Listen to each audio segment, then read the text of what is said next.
Recorded live from the basement of the Medical Center of the Rockies, it's the Peak Performance Morning Show with your show host, Reed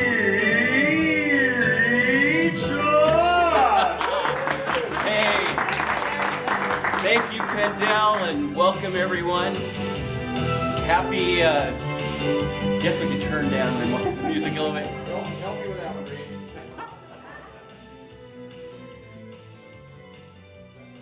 Some technical difficulties here. We'll try this again. Welcome this January 17th, 2015. Can you believe that? 2015. It's a beautiful blue sky out at the foothills of the Rockies this morning. A little bit windy. I imagine if you spoke loud enough, they could hear you in Arizona or maybe even Texas, the way the wind's blowing. But welcome to our second Peak Performance Morning Show. Mike mentioned that we had TLI this weekend, and I personally got to hear Lance twice. And you know what? Let you in on a secret. He says the same thing. It's no wonder he has, so many CCs. If you think about it, he spoke not only here in Fort Collins, but in Cheyenne, in Denver, in Colorado Springs, and Grand Junction. Heavens, that's half a CC manual in just one weekend. Well, today we're going to have a great show for you. You all know my co-host, Pendel Pittman. Hello. Great to be here. Did you make it to TLI? I made it to TLI. It was a mouthful, very provocative, very stimulating. Great. It's so good to have Pendel, the voice behind the mic. Isn't that Thank cool? you. Thank you so much for being here today. To get us started, we're going to have an inspirational thought by Tom Maloney. Please help me welcome Tom Maloney.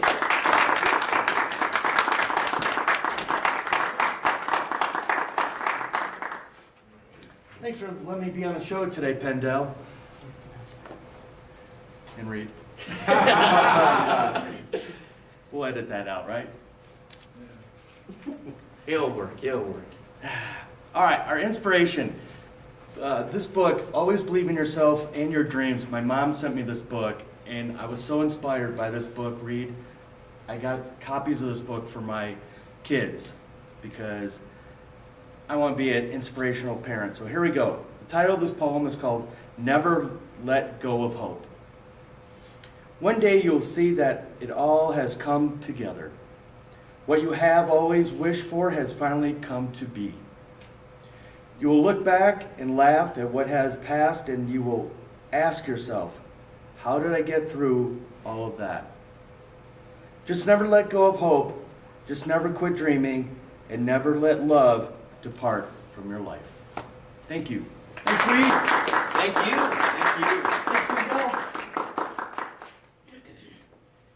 We're going to have a great show for you today. We have a wonderful lineup. In fact, we have our own Peak Performance President, Mike Thompson, is going to be speaking to us today. Woo-hoo! Our resident software guru, Mohan Devarajulu, is going to speak to us today. And can you believe it? We have the amazing and talented Linda Fellion, who's going to be speaking to us today. Yes. Well, Pendel, tell us about our first guest. Reed, Mike Thompson is an aspiring professional speaker working on a competition speech for the Toastmaster International Speech Competition. His speech this morning is entitled Mountain Message. There we go. You're present. Okay. Please help me welcome Mike Thompson.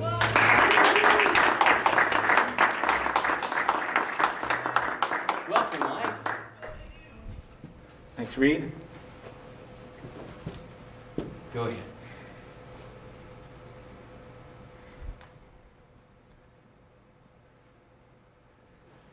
climb the mountains and get their good tidings. The American naturalist John Muir wrote those words. But the mountains do not always offer good tidings. Sometimes they shout an unpleasant message. It was a hot, dusty afternoon as Pete, and that's the Pete that you know, Jim and I came off the trail from Long's Peak. We are greeted by two rangers, a woman and a man. Are you all right? Can we get you anything? Some food? After they assured we were all right, we were led away to a small outbuilding away from the main ranger station. As we entered, it smelt disused. Sunlight struggled to filter through the dirty window panes. We shifted about to get comfortable with the sparse furnishings. And then the woman got our names, and she asked, "Tell us your story." Well, our story began that morning at 4 a.m. We got the last parking spot at the trailhead. As we got out of my Jeep Cherokee, an infinite black sky domed overhead. The trees that lined the parking lot were silhouetted by the starlight against that sky. It was a little chilly, and one could smell the dampness of the forest. Well, we were in a hurry to get going, and we were soon each lost in our own little world, with a labored breathing and the thin mountain air and the pounding of our hearts, and for each a thin cone of light from our headlamps illuminating the trail in front of us. By dawn, we were in front of that massive east face of Long's Peak, the so-called diamond, in time to see it bathed in the golden light. This was a good tiding. This was what we had come to the mountains for. But it would be the last good tiding that day. While we hurried on, a little over an hour later, we were at the keyhole, a house-sized chunk of rock missing from that great ridge that runs northward from the peak. Now, on one side of the keyhole, the trail is strenuous, but it's no more dangerous than a walk around your local park. On the other, with its narrow ledges and precipitous drop-offs, a slip could be fatal. On one side, it was light and warm and morning. On the other side, dark and cold as long westward reaching shadows blanketed the rolling waves of rock. On one side, there was life. On the other, well, we hurried on, now moving with our hands as well as our feet for security. After about 100 yards, Pete yelled out, "Guys, there's a body down there! Help! Help! Help!" But my words were swallowed by the vastness. "Look, you guys wait here. I'm going back to the keyhole to try to get cell reception." At the keyhole, other climbers had gathered to rest, to take photos, to adjust their equipment before heading towards the summit. "Does anyone have a cell phone with reception?" Fortunately, Alan, a man we had never met, had reception. We got through to Park Search and Rescue. They asked a lot of questions, which I won't repeat here, but they already seemed to know more than we knew. But they insisted we were the first to call in. Well, they said, might as well head for the summit. It would take 2 hours or more for them to reach us. When we got to the summit, there were no good tidings, and we quickly turned around and headed back. Once again, approaching the keyhole, this time from the other side, we saw 3 men, athletic, thin, wearing Park Service yellow search and rescue jackets. They moved so fast to the talus they seemed to float. Would you like me to show you the location? Well, you can if you want, but we'll find it. Again, they seemed to know everything we knew and more. Now, finally relieved of the burden that had been placed on our shoulders by what we had unfortunately stumbled upon, we thought now we could take in the good tidings. The panoramic scenery, the delicate beauty of alpine wildflowers, the camaraderie of friends. But presently our nervous energy got the best of us, and we commenced to run and run and run until we end up here at the trailhead. The woman said, "Thank you. Thank you for what you did today. You helped us. And thank you for your story. Oh, one more question. Did you see a man 6'5" wearing a green polo shirt and khaki shorts?" Pete and Jim said they had. Well, thank you again. You're free to go. But I didn't feel free. The rest of that day, that night, that weekend, the weeks followed, I agonized over what we had found. Why? Why? Why? You see, it was obvious that he had not fallen from the trail. He had fallen on the trail. And there was no way anyone could get off trail at that point. And there's no reason anyone would try to get off trail. And why did everyone seem to know ahead of us what was going on? And why did they ask us about a man in a green polo shirt? And then weeks and weeks and weeks later, the Boulder County coroner announced the young man had taken his own life. And that's why the Park Service knew ahead of us, because there had been a note. And we deduced the man in the green polo shirt was the victim's father. I wasn't meant to get good tidings that day. I was meant to get a message about the serious problem of suicide in America. And I was meant to bring that message to you today. Each year in the United States, 40,000 people take their own life. That's more than the seating capacity of Hughes Stadium. More people die by their own hand in the United States than auto accidents. But you can do something. You can be aware of the symptoms. And I'll read these so I'll get them correct. Talking about suicide. Preoccupation with death. No hope for the future. Getting affairs in order. Saying goodbye. A sense of calm. Be aware of these symptoms in yourself, in your friends, your coworkers, your family. Be prepared. Prepare yourself to help. There are a lot of wonderful mountains in life to climb and to get good tidings. But you can't do that if you don't have life. John Muir's quote continues,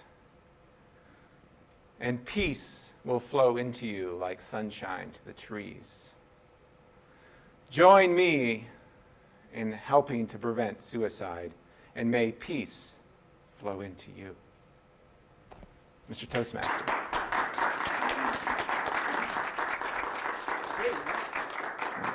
Have a seat real quick.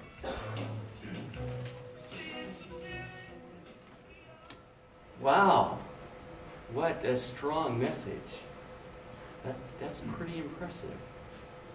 That happened how long ago? July 25th of this year. Of this year. Still very vivid in your mind, I imagine. I imagine it will be for the rest of my life. I would assume that that's true. This adventure that you're working on right now is, I guess you could say it's a trail to possibly the international stage. Want to compete with this speech, right? Yeah, possibly. I think the most important part is getting this message out. I think for unpleasant things in our lives, we just want to ignore them and pretend we'll never be touched by them. So I think it's important to put this out in front of people and make folks aware. And encourage people, obviously in 5 to 7 minutes, you don't have time to educate people what to actually do, but you can get them started on the journey. Right. So it's clear that this has had a significant impact. Is there some place that you recommend that this audience goes and looks for that information, or are you part of a help organization that's working towards it? Well, I have not yet become a part of such an organization. There's several out there that offer, information and hotlines that you can call. Whether you're the subject or there's someone around you, you can call for help and advice. Great. Well, Pendel, tell us what we're going to expect now. Well, Reed, we have a special treat for everyone today. We are going to introduce, for the first time here at Peak Performance Morning Show, a speech lab. My speech lab coach is going to be me. Oh, Assisting me with the speech lab today is going to be you, oh, our very own this should be host, fun. Reed Schloss. So let us begin. I would describe for a moment Speech Lab. We've been threatening to do speech labs here at Peak Performance for some months now. And so I want to describe it. It is a tool in our toolbox relative to evaluations at our meeting. As you know, here at Peak Performance, we have evaluations where all members can offer a line or two about what they saw relative to the speech. We have other forms of evaluations. This is a form which focuses particularly on specific, minute elements of a speech and does it rehearsal style. When you are, for example, getting ready to perform a play, a theatrical play, your director will work with you on tiny units of that play, tiny aspects of it. And in the end, all these tiny aspects are put together to present an entire production. So this morning, we're going to focus on a couple of elements of Mike's speech. And we'll in no means try to evaluate the entire speech, but segments of it. Reed and I will take turns with this. I'll begin. And Mike, I would ask you, if you would, to come back here. And if you would, begin your speech again. And somewhere in the first paragraph, I will ask you to stop, and we'll try a couple of different variations of your presentation. Climb the mountains and get their good tidings. Those words were written by the American naturalist John Muir. But sometimes the mountains don't offer good tidings. But they shout an unpleasant message instead. Okay, let's stop right there. You begin with a quote. Let's put that quote in its own special voice so that we know that the quote and then your narration of the quote are two different voices. Okay? Okay. Try that much one more time. Any advice on what type of voice? I would be presentational relative to the quote and observational after the quote. In other words, we hear this quote as if somebody else had read it to you, Mm. and then you comment on that quote. Climb the mountains and get their good tidings. Those words were penned by the American naturalist John Muir. Excellent, excellent. Let's try it one more time. I don't think you need so much of the hands there. Okay. And make sure that you don't lose the nouns. Climb the mountains. That's what we're hearing. Okay. And so you want the noun to be the densest part of your sentence Okay. because that's matter. Okay. The verbs are energy. So Okay. climb the mountain. Climb the mountains and get their good tidings. Those words were penned by the American naturalist John Muir. Good, I'll have you do it just one more time. Don't lose the last syllable of mountains. Mountains. Yes. Okay. Mountains. Mountains. Climb the mountains.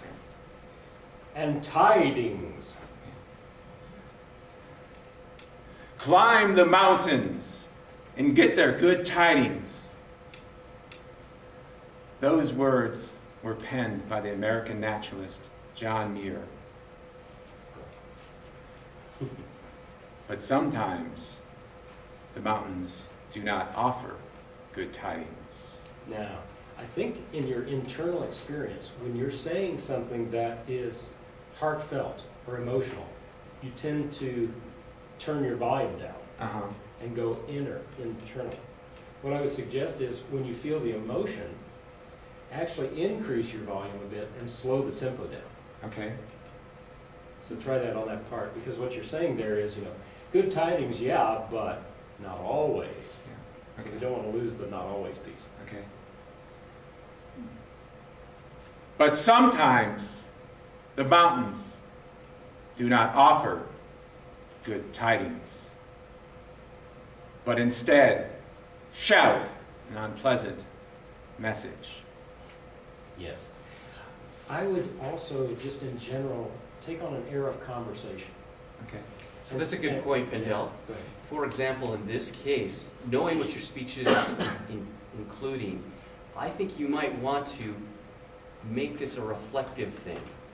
Instead of saying this statement about the mountains, take it to the point of where you are at. For example, that this is the quote, but that's surely not what I was feeling. And then go into that mode of sitting in front of the woman telling your story.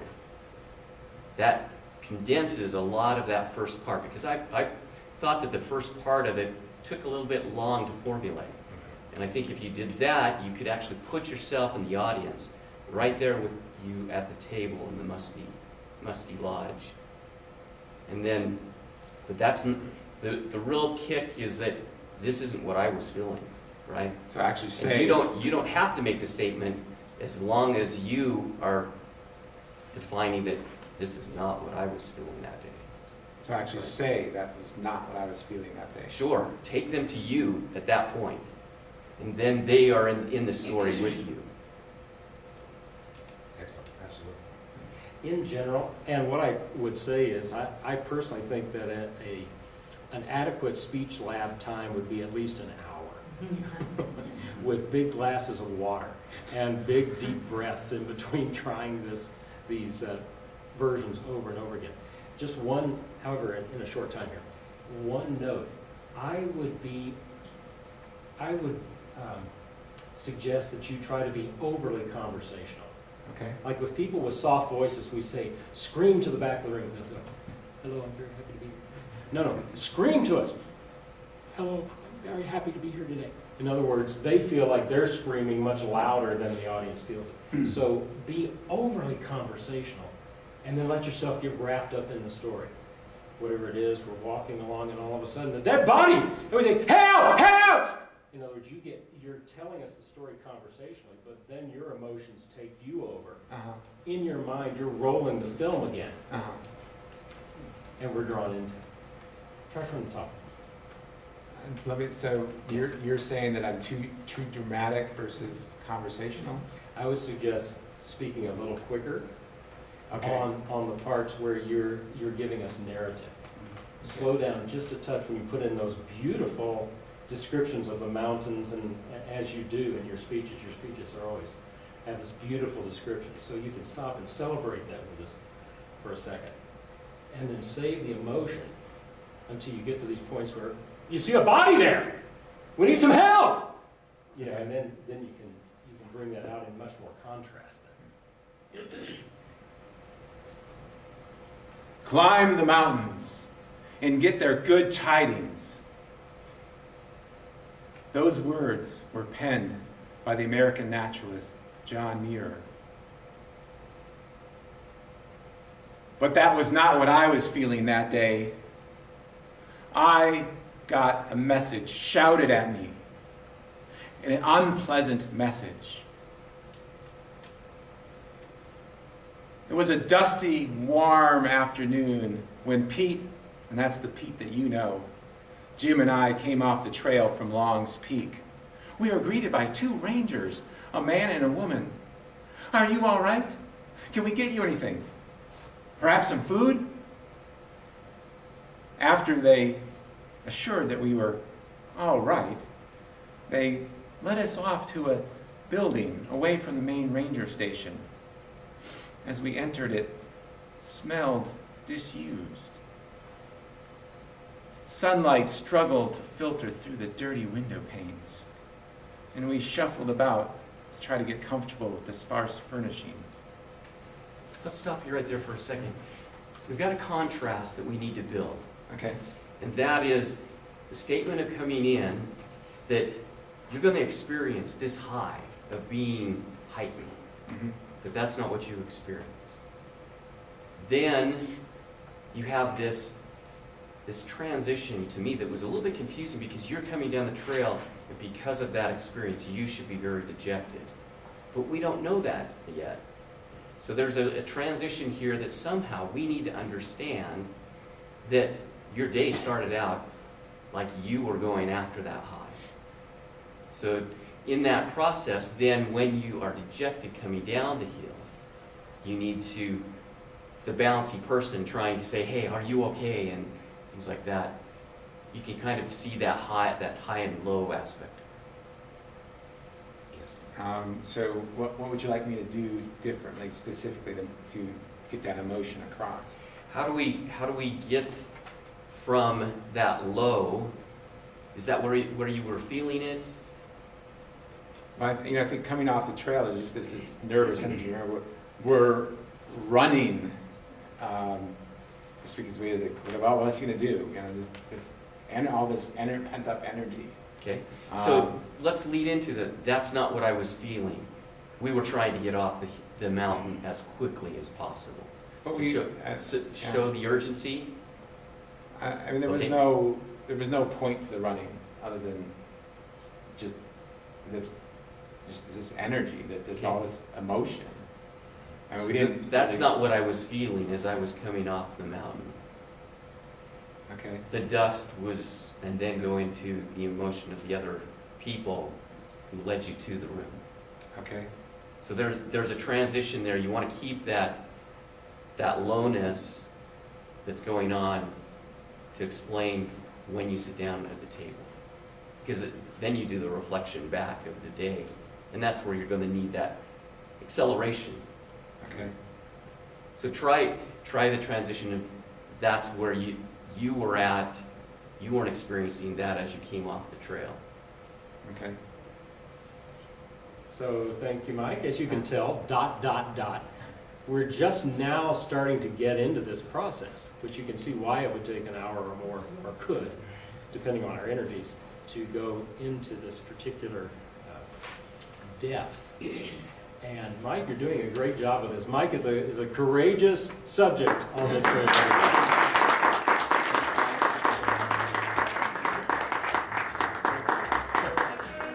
Now, one more quick note. Let me just note, there are various aspects we can work on in speech labs. Today we were working on how Mike says things. There's a whole another realm, isn't there, relative to how the speech itself is constructed. And maybe a different speech construction would actually help Mike in the way he presents the piece. So we can talk about how the speech is written, what he's going to say. Today we will focus on how he says it. So many different elements that can be worked on in Speech Lab. A joke sequence, getting the timing just right. A poignant sequence, getting the timing just right, getting the voice just right. Anyway, it's a fascinating process, and thank you very much for sharing it with us. Mike, thank you again. Quick commercial break here. If you would take a moment and write your name on that 3x5 card and then pass it forward.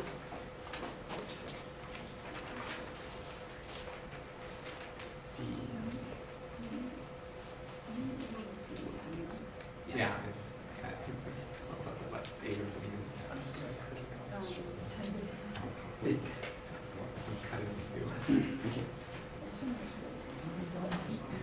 You could pass those forward.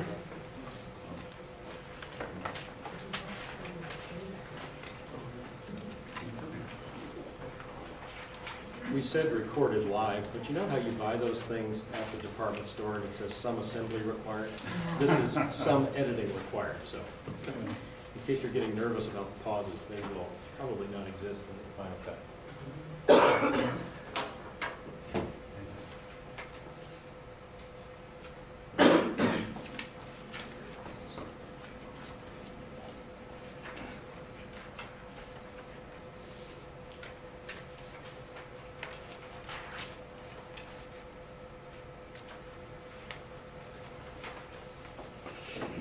Okay, Pendel. That was fun.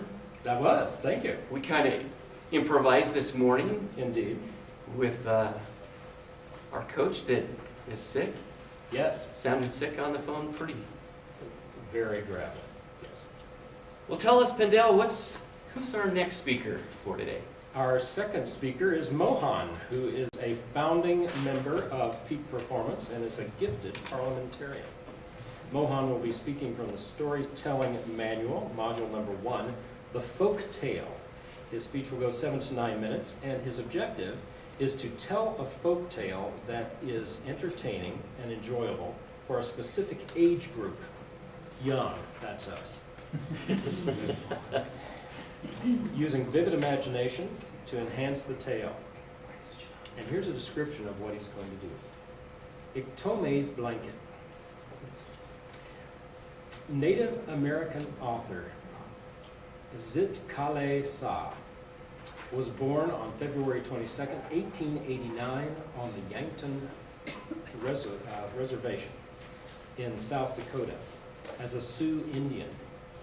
Her writing of this and other legends helps to preserve the beautiful tales of that wonderful area. Mohan.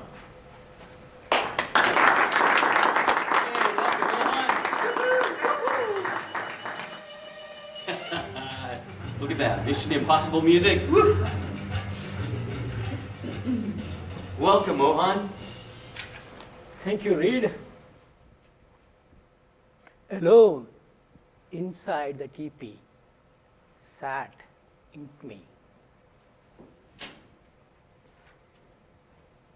In the west, the sun is only a handful away from the horizon. The bad wolves ate all my healthy ducks, cribbed Inkme.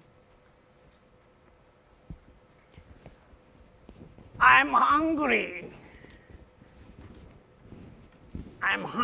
I need something to eat. As he bent forward and backward, Inkme was feeling a little bit of his hunger. Slowly, he stopped and froze like a stone. Oh, wait. I can go to Indian. My grandfather, and pray for food? As soon as he said that, he ran towards the east on the mountain, towards the mountain. At the start of the mountain sat Indian. He ran towards and fell on him. And as he fell, grandfather, grandfather, I am hungry, I'm starving, give me food. Grandfather, grandfather, give me meat to eat, cried Inkmi. This big gray stone has been listening to the prayers of these great warriors, whichever way they prayed.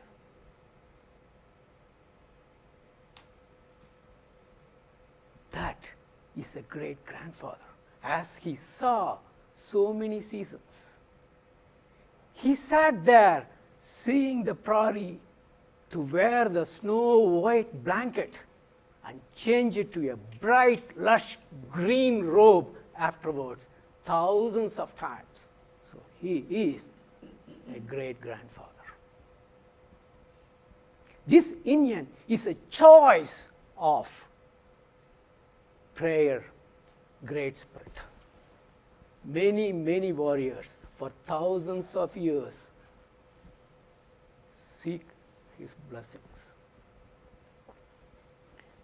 As he was crying,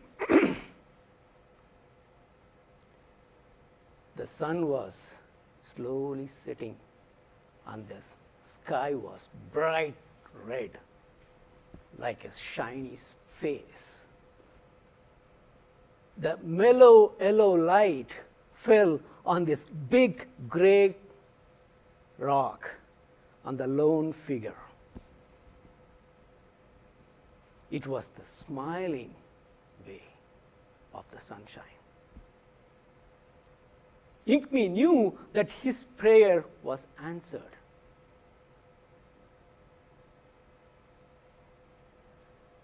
Thank you, grandfather, thank you. Now take this offering. Inkmi told, and as he told that, he wrapped his blanket around the cold shoulder of the Inkmi. Turned around, walked down the hill towards the ravine bushes. No sooner he entered the bushes, he stood up. Right in front of him lay a freshly wounded deer. He took the knife, sat down, and carved the choicest meat out of the deer.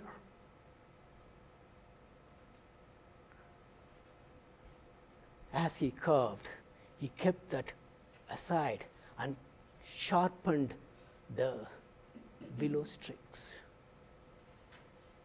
Took the willow sticks and put it around a bush of wood that he is going to use.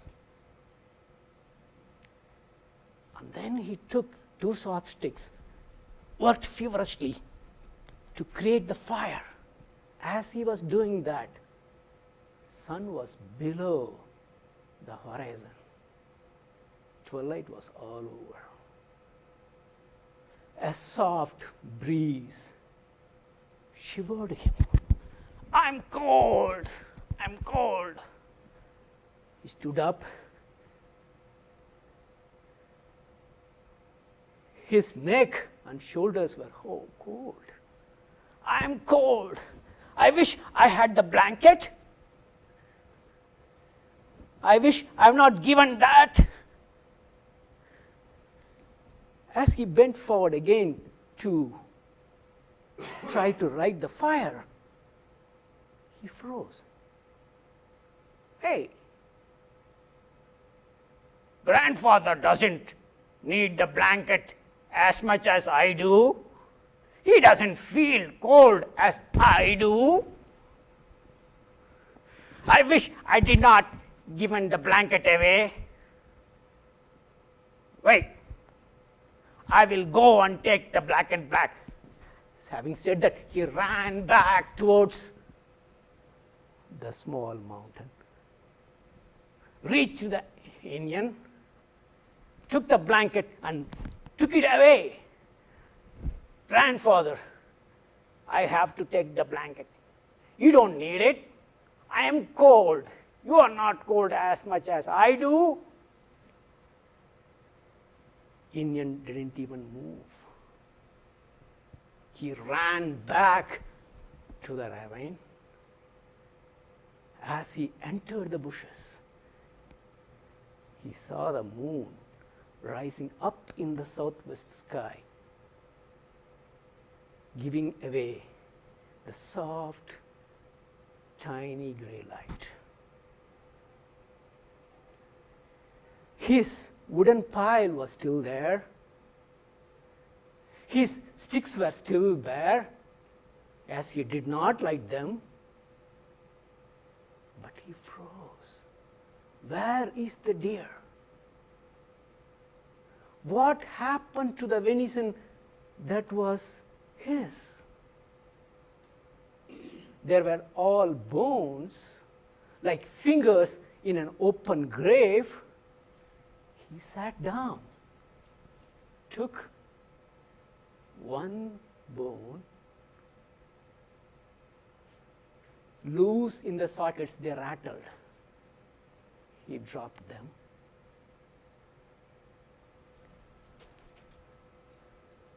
Readers, listeners, his mind will rattle you. Instead of repenting for taking away the blanket, he said, had I known this, I would have eaten the venison before going for my blanket. He cried. Those cries did not move the hand of Indian. Those were selfish cries. The great spirits do not heed the selfish cries. Thank you.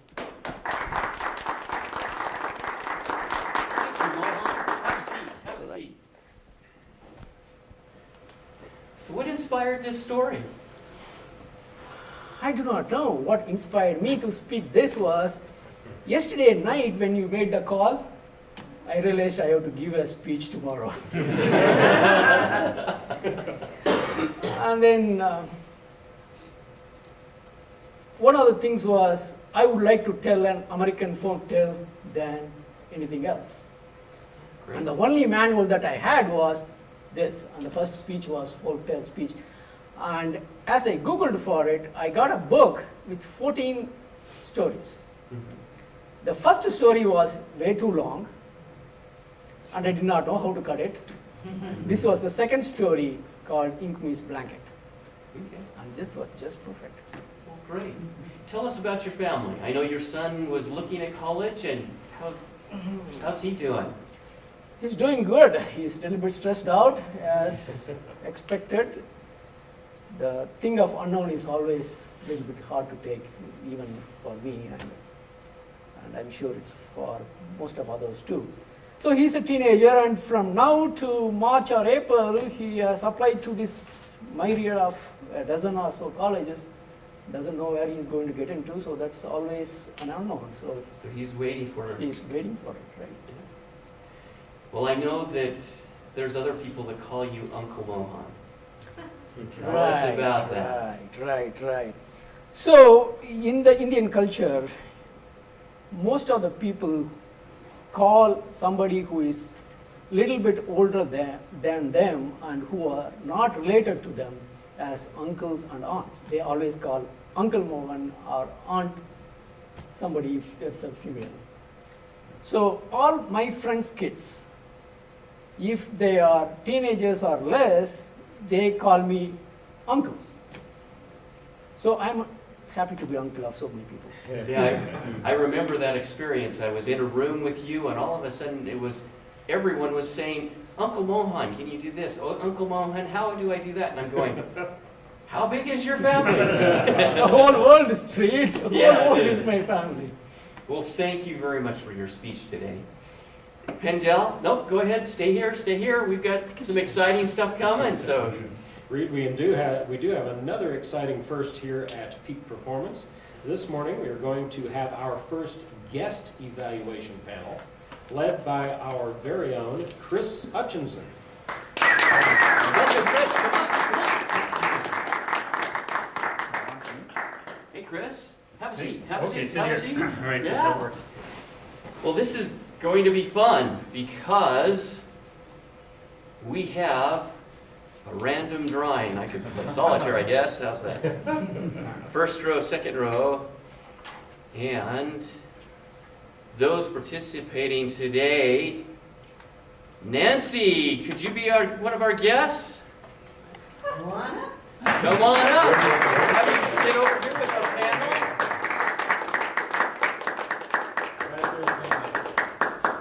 Watch the chords. Right over here, Nancy. Right over there, Nancy. There you go. Whoa, whoa, whoa. You, Timber.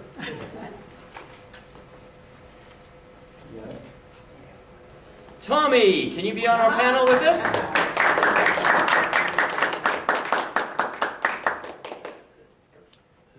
And the last person, Alex, will be on our panel today.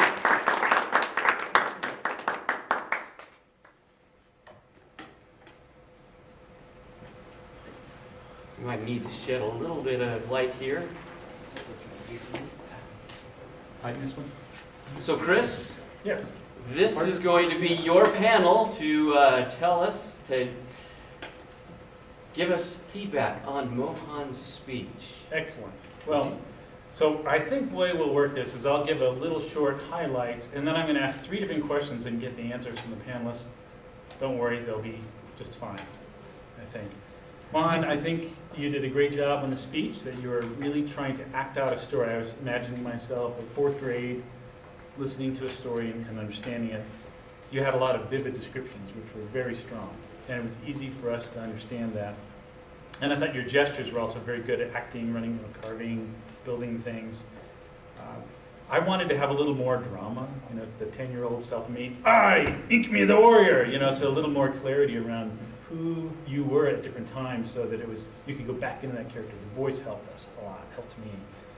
And one other thing I think that in general, just maybe a little more smells, tastes. I had pictures and I could feel some things. I wanted a little more putting in action. But that's just the highlights. We'll hopefully get some more details from the panelists, or maybe they'll reinforce some of these things.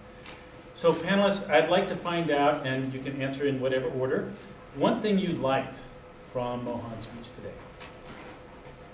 I really like the voices and the way that Mohan used the stage to have different parts of the stories in different places. So I knew when he was running over to the far side that he was going to the mountain, that he was going to Grand Mountain. Cool. Thank you, Alex. Nancy? I thought it was very good. I'm a former 1st grade teacher, so I know kids would just like it. That's great. And Tommy? For me, I loved, again, to Chris's point, the actions and how you really were the character that, you really took us into that story. And again, like Chris was saying, the motions and the part with the deer, you got down, it was just like you were there cutting up that deer. Excellent.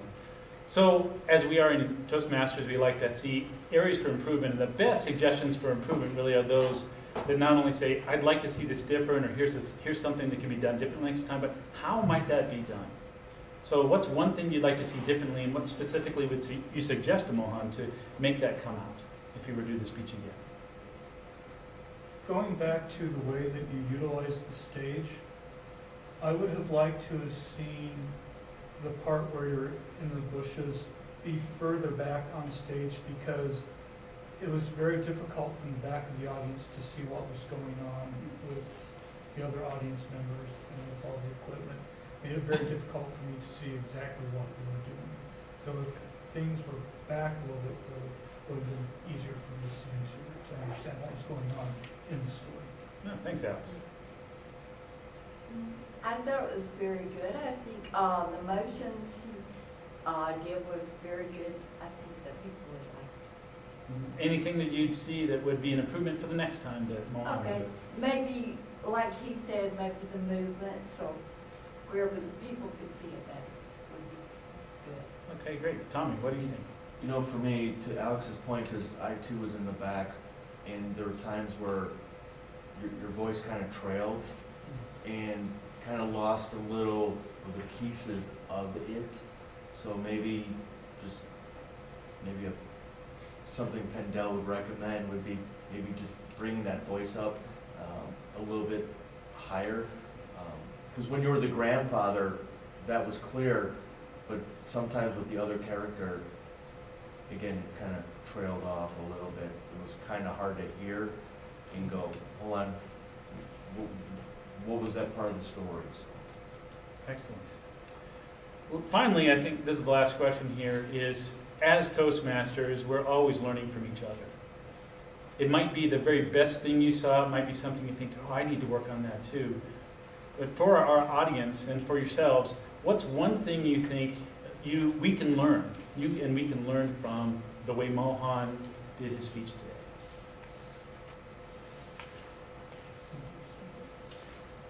For me, what I learned is getting out of our comfort zone.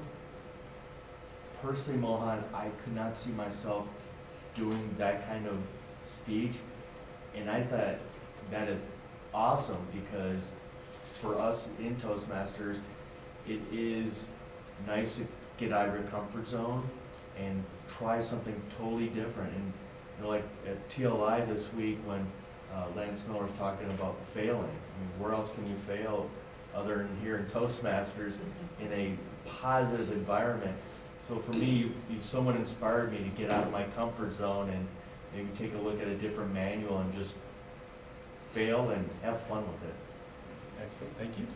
Okay, I thought it was an inspirational speech, and I think the movements were very good for people on the good life. Thank you, Nancy. Be fearless. I thought that this was a really different choice for Mohan. I mean, it was an amazing performance. It just teaches me, go outside of your comfort zone, be fearless in what you try to accomplish and do great things just like Mohan did today. Yeah. So I think our panelists have shared some things that they really liked about the speech. Obviously, it touched all of them. And we had some things to do differently, probably more strong in projection, maybe use of the stage a little bit more deliberately, so make sure everybody can see it. And I think you're an inspiration for everybody to be that fearless warrior, getting out there and doing things you wouldn't normally do. So thanks for the speech. Great. Good job. Thank you. All right. Thank you. Panel, you can take your seats.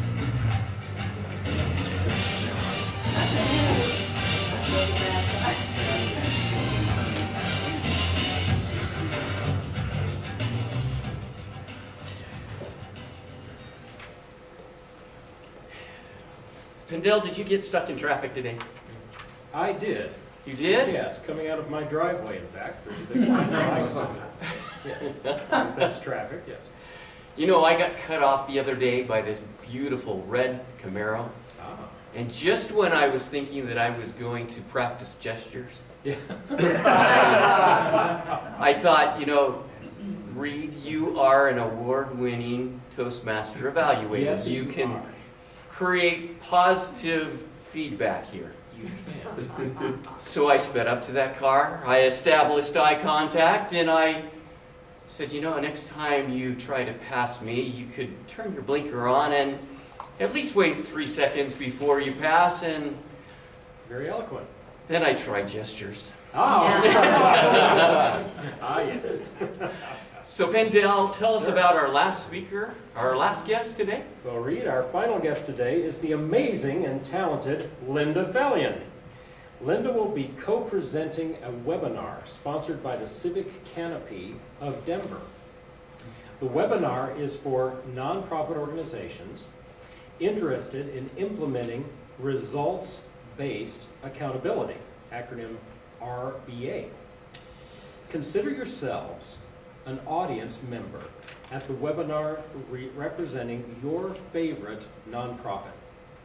During the actual webinar, the primary presenters will give an overview of RBA, and Linda's role will be to give a 6 to 8 minute presentation about the Early Childhood Council of Larimer County's experience using RBA. Linda has adapted her presentation today to the Technical Presentations Manual, Project 1, the Technical Briefing. Her speech title is Using Results-Based Accountability, One Organization's Journey.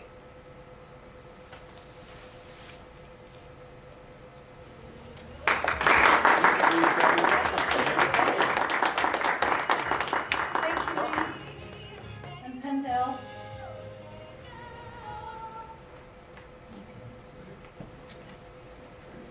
How do you measure the progress of your work? In the nonprofit arena, there are many approaches to measuring progress. Results-based accountability is an approach that attempts to simplify the whole process of measuring progress. And so, one of the concepts that's important to be familiar with as you're trying to understand results-based accountability is collective impact. This is the idea that if you're looking at really large, complex social problems, it takes multiple organizations working together on different parts of the problem to really be able to shift and make change and have an impact. And we know that the success of these joint efforts have some consistent characteristics. You need to have specific things in place for those joint efforts to be successful. They're represented by these 5 blocks. So can keep that in mind as we move forward.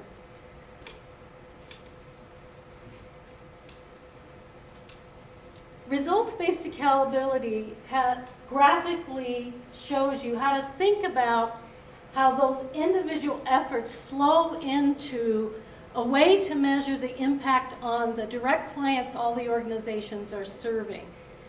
And when you measure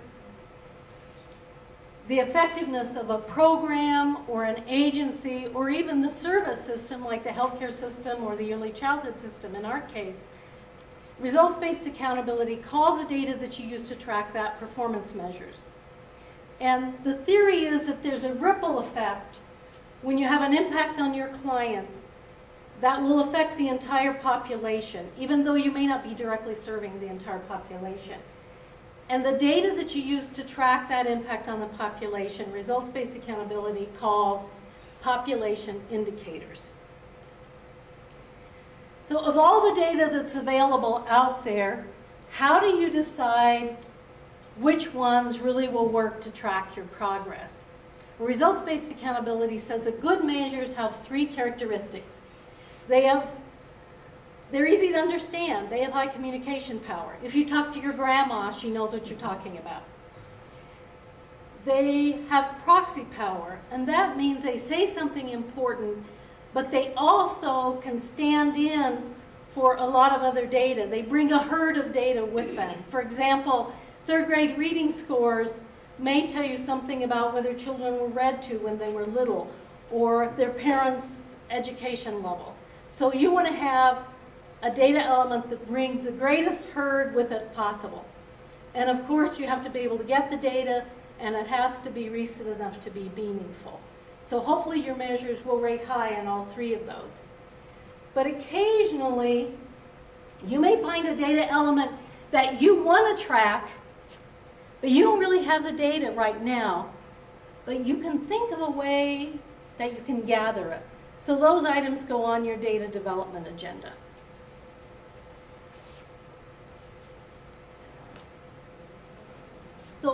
looking at performance measures, one of the things that's really critical is that the data that you choose answer these 3 questions. How much did we do? How well did we do it? And who's better off? If it doesn't answer those 3 questions, it's probably not a measure you want to use. The way that results-based accountability tells you you know when you have success is if you track your data elements over time and you forecast what's going to happen, you know you've been successful when you start to change that path. And that's called turning the curve. So results-based accountability provides us not only a way to measure the work of our individual agency, but a way to track the success and the impact we're having when we all work together. So now I'm going to move into my part of the presentation and talk about the journey of the Early Childhood Council of Larimer County as we begin to use results-based accountability. And sometimes we felt that trying to evaluate our work is crazy making. And results-based accountability gave us a way to put some structure around it and of course sort of organize that chaos of trying to figure out if we're really making a difference. And before we get too far into the discussion of results-based accountability, I thought it might help you to know what we're trying to accomplish, what our mission is. And the mission of the Early Childhood Council is to bring the community together, to share knowledge and resources, to build expertise, and to work collaboratively to ensure that all young children in Larimer County have the care, support, and opportunities they need to grow and learn and succeed. And like a lot of organizations, we needed to find a way to know if we were fulfilling that mission or whether we were just howling at the moon. So when we started looking at collective impact, we realized that we were doing pretty well in 4 of those components, but we didn't have shared measurements. So we thought, we know all of our partners are doing evaluation. They're collecting data to measure their work. We can just get everybody together, figure out what they're collecting, and then we can determine which ones are shared measurements that we can use to measure the effect of our collective efforts. So we brought everybody together at one of our monthly advisory council meetings, broke up into small groups, and asked them these questions and recorded the results. And this is just a fraction of what we got. We had pages and pages and pages of data. And we were kind of lost. We started feeling like this poor little donkey. But fortunately, about this time, our executive director went to a presentation on results-based accountability, and she came back really excited about the possibility that results-based accountability offered to organizing our thinking and to get some clarity around how we're going to measure our results. So the first thing we did was we took those pages of data, and anything that didn't answer one of these questions we threw out. And then we organized all that data around our strategic goals, and this is what we came up with. Now, I know you can't read this, but I wanted to just show you a visual of where RBA had led us. And we were really excited about this chart. We thought it was terrific. We finally had concrete measures under each of our goals, a finite number that we could begin to track over time. And we stayed excited until we started thinking of the systems that we need to have in place to actually track this data over time. And then we started feeling a little bit overwhelmed again. So fortunately, about this same time, the Colorado Trust decided they're going to use results-based accountability to evaluate the 5-year grants they awarded to early childhood councils, including Larimer County. And as part of that effort, They contracted with a woman named Dietrich Epps with the Result Leaders Group to provide technical assistance to councils as they started to understand and learn how to use results-based accountability. And that was really critical for us because we would get stuck and we would get our thinking all tangled, and Dietrich helped us untangle so we could move forward. So the first thing she did was she helped us recognize that in those lists on the bottom half of that chart, we still had mixed in a lot of population level indicators. So we pulled those out and we ran them through the test of what makes a good measure. Communication, proxy, and data power. And then we moved on. Well, these are some of the indicators we came up with. Third grade reading, immunization rates, and child abuse and neglect rates as our high-level population indicators. When we moved to performance measures, we realized we had a really big problem, because we had organized all of those data points by our strategic goals.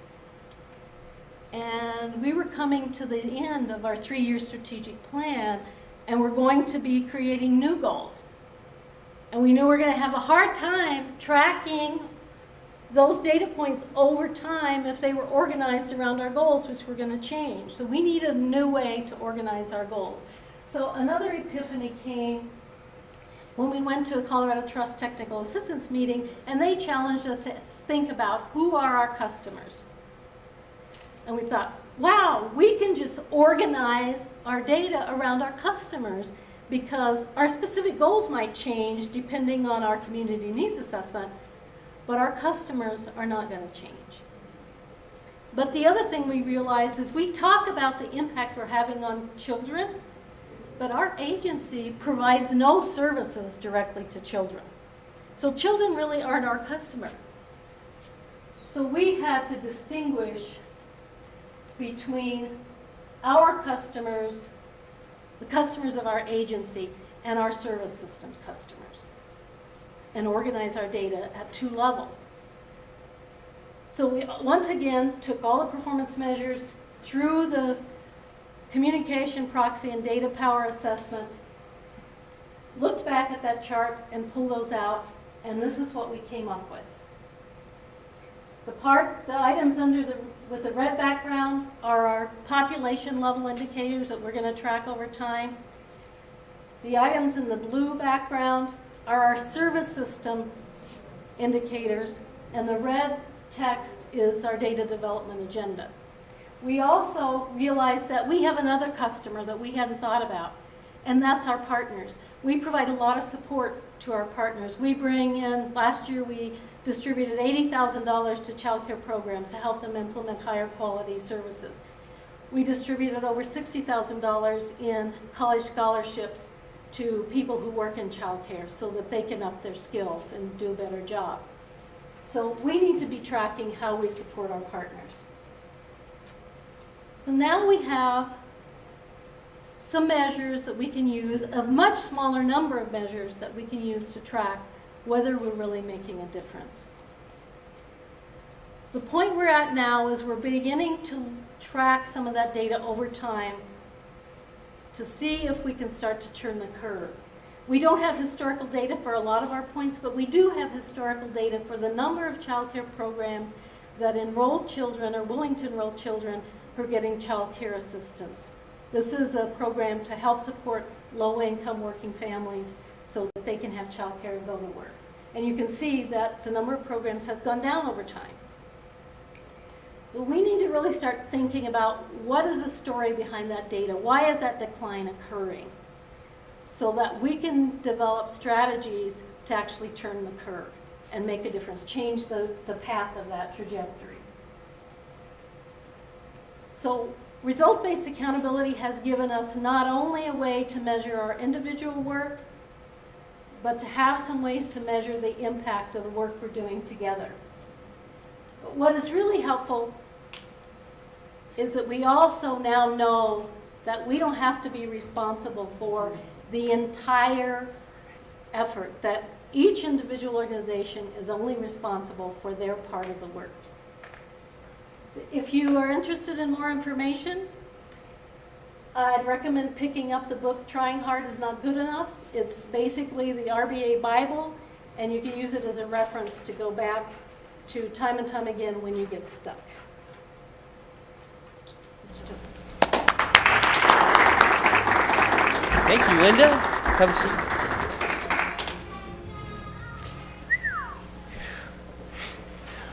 Well, Linda, this is a webinar, and this is kind of like not being able to see your audience, huh? It is. Which is something like that.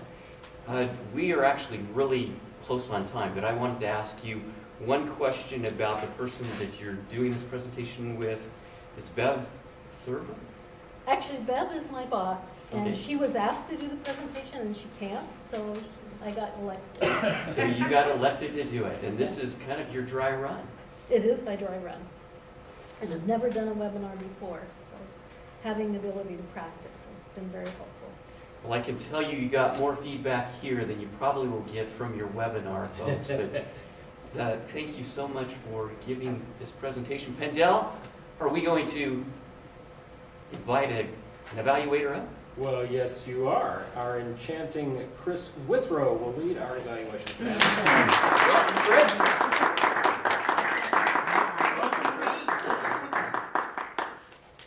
Wonderful. Now we need to select your panel. Yes, indeed. I like freestyle better than solitaire, just saying.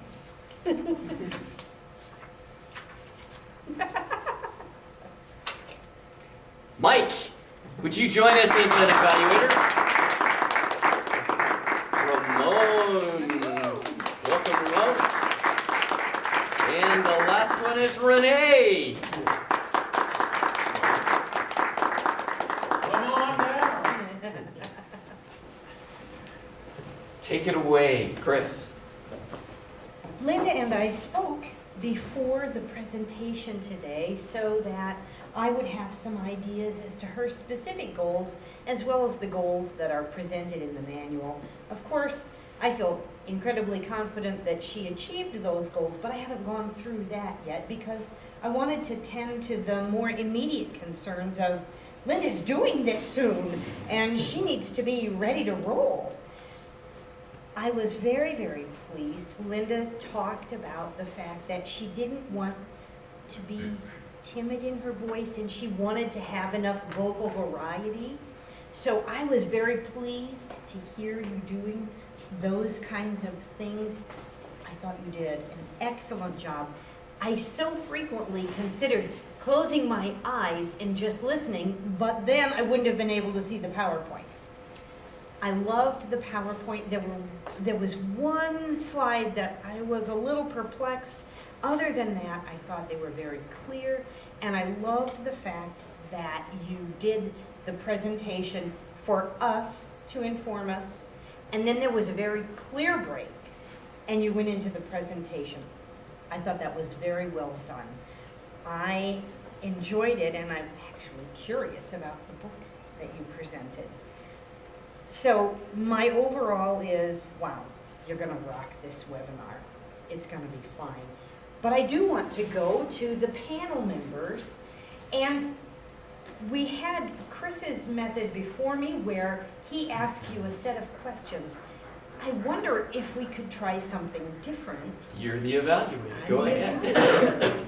So I was thinking part of the presentation is the visual for the PowerPoint.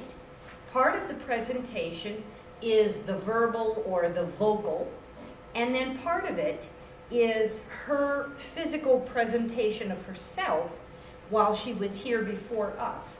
Could I have one of you take each of those aspects? Ramon, since you're the visitor to our club today, which aspect of that would you like to take? And for each of those, give me something that really worked, and if you can find a suggestion, that would be great. Which would you like? Probably the PowerPoint itself.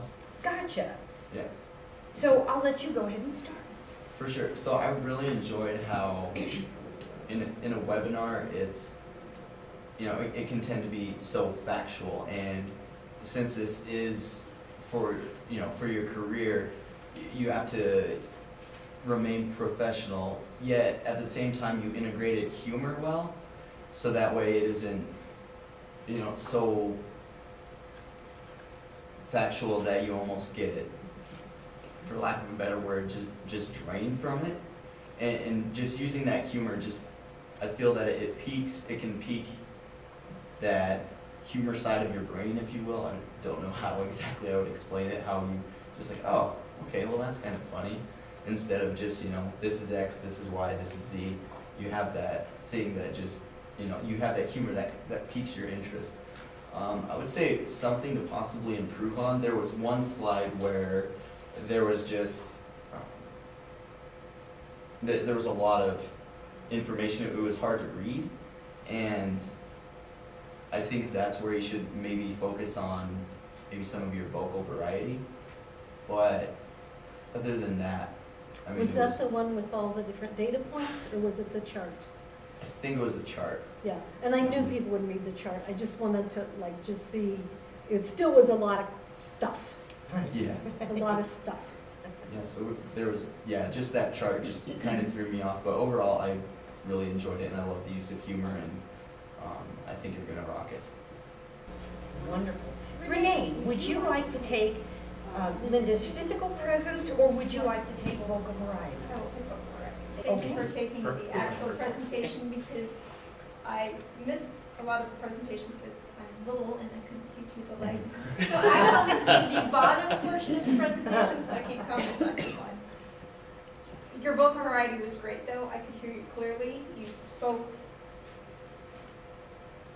coherently, as well as not using a lot of jargon, so I understood everything you said, and I appreciated that.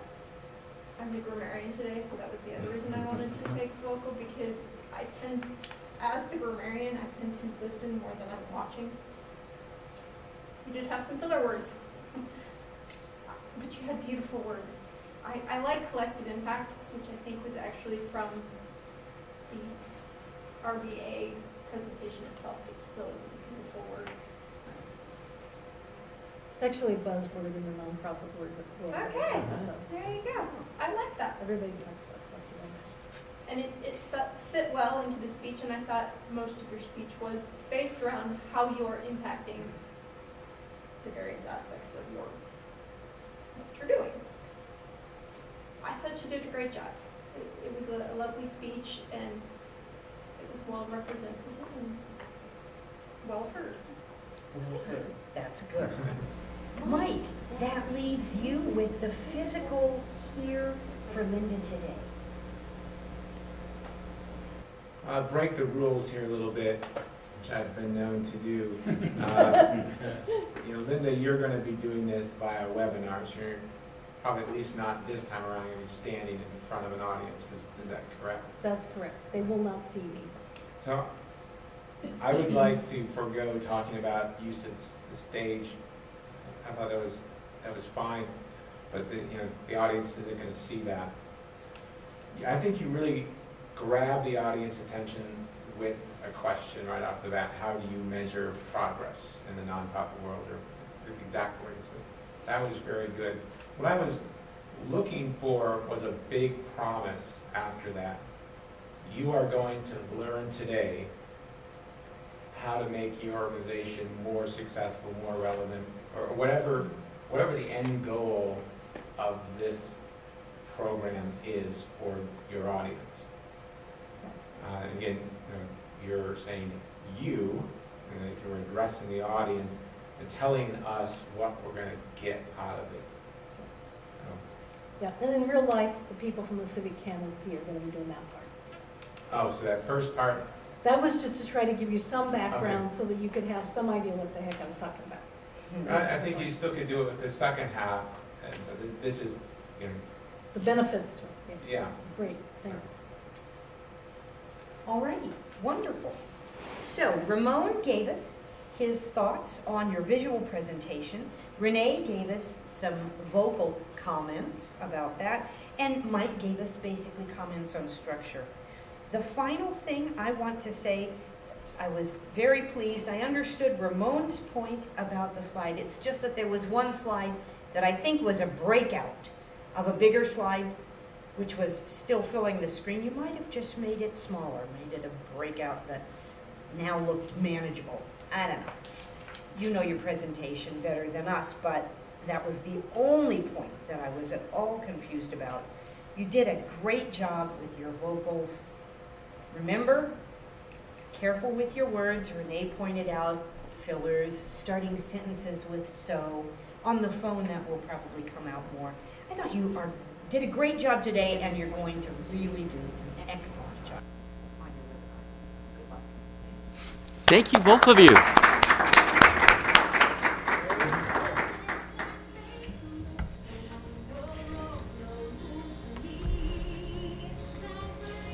So we're going to go off script here a little bit, and I'm going to call up our general meeting evaluator, Greg Baker. Come on up, Greg. All right.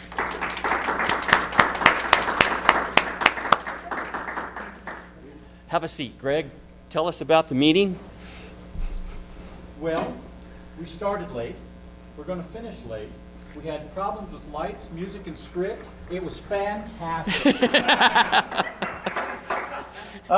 Reed Schloss, from now on, will be known as Reed Johnny Carson Schloss.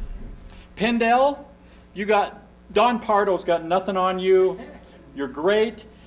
All the speakers, I think under the conditions, I think most of them, this is the first time that they've spoke in front of this type of, correct me if I'm wrong, to make my point, I can't see you, right? You don't get any visual cues. No, you don't.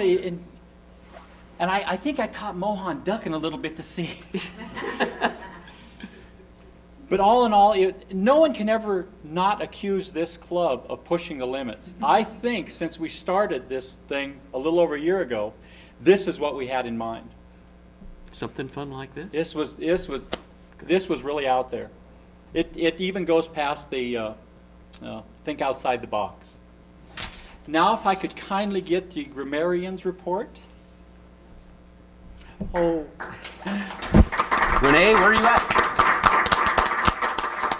Come on down.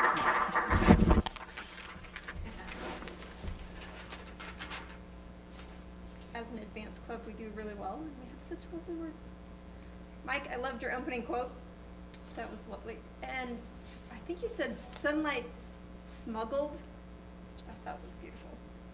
And precipitous drop-offs. You did still have a few filler words, some ums, a couple of you-knows. Reed, you also had some ums. And all in all, we were still a sewing club today. We are advanced speakers, so we have fewer than normal, but we do still need to watch out for our ums and our shows. I'm very bad about the shows, so I tend to hear a lot more of those. Pendel, at one point you said tools in our toolbox, and I thought that was repetitive, but I'm not sure how else to say that. Linda, I already told you I liked the collective impact, but you did have some so's too. But all in all, great job, everybody. Thank you, Renee. Diana, you have our timers report today, please? Yes, you want me to do it from here? Oh, come on down.